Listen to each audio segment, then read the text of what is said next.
Welcome back mga katambalan, mga hot topic and issue pag-usapan natin. Update po tayo kay Barbie Fortesa at kay David Licauco na kung saan nga po ay may post itong si David sa kanyang social media account at ito nga po ay may kuha doon sa sasakyan.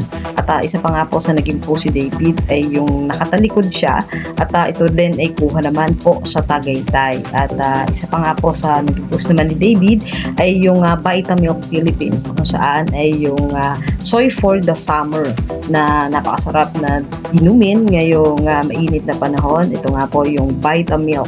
At isa pa nga po ay makikita naman yung ilang mga photo nitong si David ang pagsali nga po niya doon sa High Rocks na kung saan ay kasama naman niya si Vince Maristela na talaga namang napakaganda ng pangangatawan ng pambansang Ginoo. At syempre, ang inaabangan gabi-gabi ay ang Never Say Die na kung saan ay pinagbibidahan naman nila ni Jillian Ward na pinapalabas nga po sa GMA Prime. Samantalang si Barbie Fortesa naman po ay nag-post naman ng photo at ito nga po ay nasa Foshnay.